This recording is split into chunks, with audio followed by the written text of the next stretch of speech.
আসসালামু আলাইকুম ওয়া রাহমাতুল্লাহ। সম্মানিত ভাই বোনেরা, শুনছিলেন যে আমলে জান্নাতুল ফিরদাউসের মালিকানা লাভ করা যায়, ওয়ারিশ হওয়া যায়। সে আমলগুলির মধ্যে দুটি আলোচনা হয়েছে, দুটি আমলের কথা। এই পর্বে 3 নম্বর আমলের কথা বর্ণনা করা হবে। আল্লাহ রাব্বুল আলামিন বলেন 3 নম্বর আমলের কথা, ওয়াল্লাযীনা হুম লিয-যাকাতি ফাঈলুন, যারা যাকাত প্রদান করবে তাদেরকে আল্লাহ রাব্বুল আলামিন কাল কিয়ামতের ময়দানে তাদেরকে জান্নাতুল ফিরদাউসের মালিক বানিয়ে দেবেন। সুবহানাল্লাহ বিহামদিহি। যাকাত প্রদান করতে হবে। আমরা সকলে জানি ইসলাম এর ভিত্তিসমূহের মধ্যে থেকে একটি হলো যাকাত। বুনিয়াল ইসলাম আলা খামসিন, শাহাদাতি আল্লা ইলাহা ইল্লাল্লাহ ওয়া আন্না মুহাম্মাদার রাসূলুল্লাহ ওয়া ইকামিস সালাত ওয়া ইতাইজ যাকাত।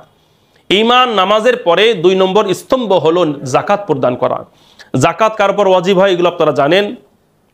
যার কাছে যাকাত প্রদান করার মতন পরিমাণ টাকা বা সম্পদ বা পণ্য বা ব্যবসায়িক পণ্য থাকে বা স্বর্ণ রূপা থাকে, এই পরিমাণ যে পরিমাণ যাকাত ওয়াজিব হয়, এই পরিমাণ সম্পদ যদি থাকে বা অলংকার থাকে, ব্যবসায়িক পণ্য থাকে, তাহলে এই ব্যক্তির যাকাত প্রদান করতে হবে।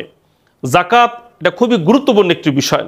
বর্তমান অর্থনৈতিক ইসলামী দৃষ্টিকোণ থেকে অর্থনৈতিক অভাব দূরীকরণের জন্য মূলত এই যাকাতের ব্যবস্থা। অর্থনৈতিক সংকট বা অর্থনৈতিক বৈষম্য দূর করার ক্ষেত্রেই দূর করার জন্য আল্লাহ রাব্বুল আলামিন যাকাতের বিধান দিয়েছেন। আল্লাহ দুনিয়ার মধ্যে সবাইকে এক ধরনের সম্পদ দান করেননি।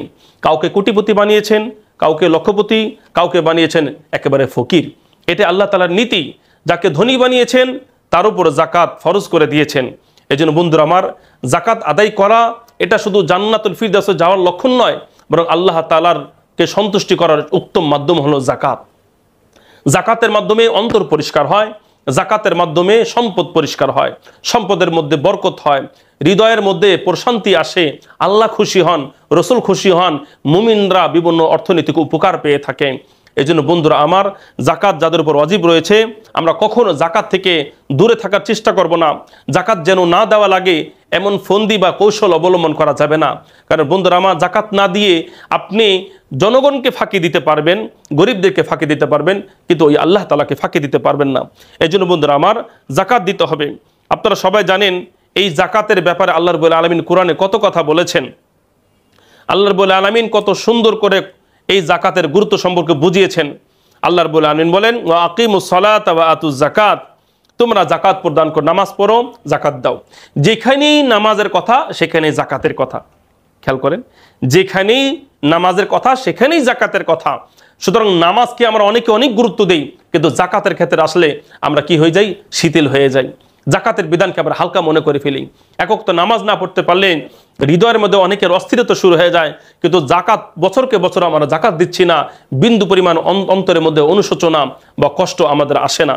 এই জন্য বন্ধুরা আমার, যাকাত দিতে হবে। যাকাতের মাধ্যমে কি কি উপকার হয় আমি আপনাদেরকে কয়েকটি হাদিস শোনাই। 1 নম্বর হাদিস, মান আদ্দা যাকাতা মালিহি ফাকাদ যাহাবা আনহু শাররুহু, যে ব্যক্তি যাকাত প্রদান করে, যাকাত প্রদানের মাধ্যমে আল্লাহ তার সমস্ত অকল্যাণ অনিষ্টতা আল্লাহ রাব্বুল আলামিন দূর করে দেন। সুবহানাল্লাহ বিহামদিহি।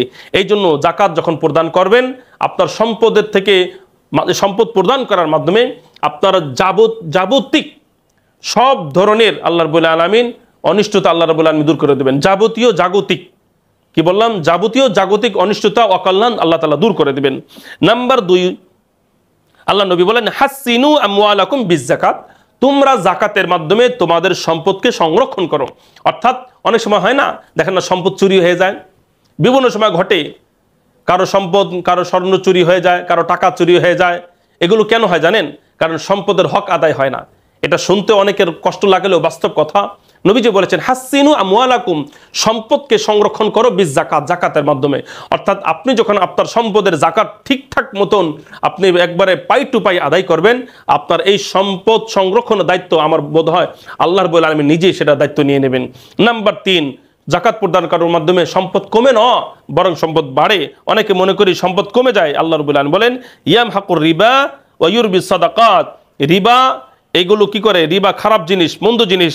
ইউরবিস সাদাকাত, আর সম্পদ হলো বর্ধিত হওয়ার জিনিস। নাম্বার 4, দাতাও সম্পদ পবিত্র হয়।